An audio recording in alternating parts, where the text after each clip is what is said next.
हमारे चैनल पर आपका स्वागत है। कुछ अनकही सच्ची बातें। Please like, share and subscribe my channel. आज का हमारा विषय है भगवान विष्णु के वामन अवतार की कथा व राजा बलि का मान भंग करना। वामन अवतार भगवान विष्णु का पंचम अवतार था, जिसे बटुक अवतार, वामन देव, त्रिविक्रम, उपेंद्र, बलिबंधन इत्यादि नामों से जाना जाता है। इस अवतार का मुख्य उद्देश्य राजा बलि का मान भंग करना तथा देवराज इंद्र को फिर से स्वर्गलोक का राज्य सौंपना था। यह अवतार भगवान विष्णु का पूर्ण मानव रूपी अवतार था।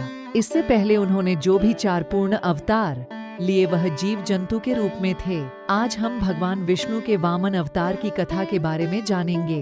भगवान विष्णु के वामन अवतार की कथा। राजा बलि का यज्ञ व देवताओं का भय। राजा बलि भक्त प्रहलाद का पौत्र तथा विरोचन का पुत्र था।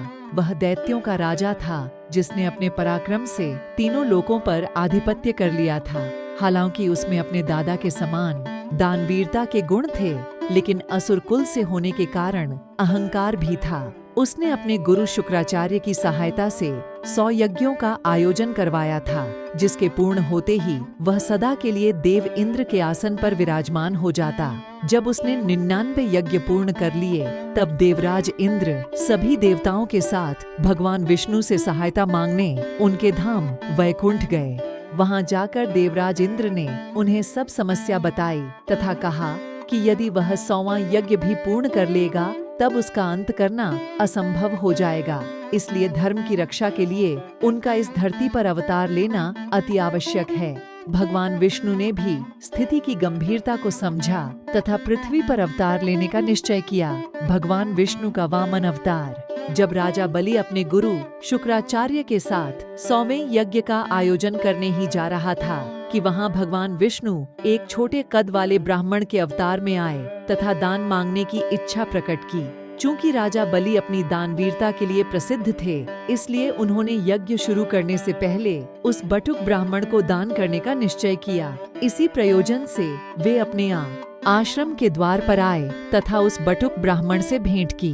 भगवान विष्णु के वामन अवतार ने उनसे कुछ मांगने से पहले संकल्प लेने को कहा कि वे जो भी मांगेंगे वह राजा बलि को देना ही होगा।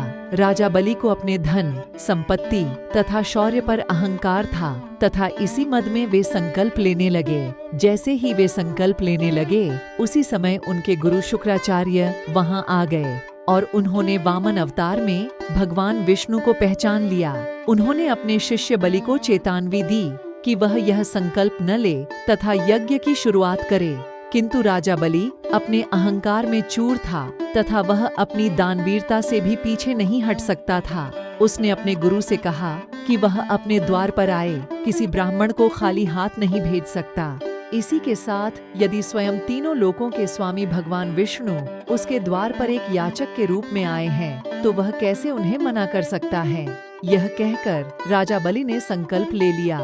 वामन अवतार के 3 पग। राजा बलि के संकल्प लेने के पश्चात उसने उस बटुक ब्राह्मण से अपने लिए कुछ मांगने को कहा।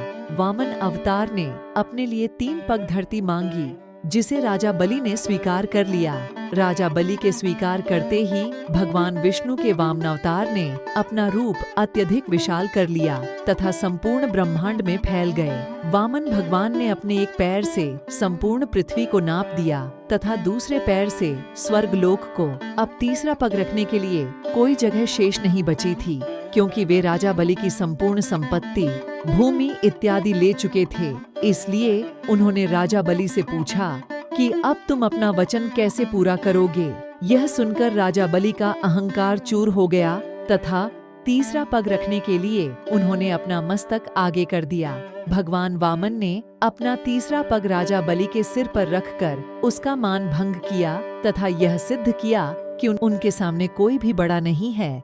इसके साथ ही भगवान वामन राजा बलि से अत्यधिक प्रसन्न हुए तथा उन्हें भविष्य में इंद्रलोक प्रदान करने का वरदान दिया। इसके पश्चात उन्होंने राजा बलि को पाताल लोक भेज दिया तथा स्वर्ग का शासन इंद्रदेव को सौंपकर श्री हरि में समा गए।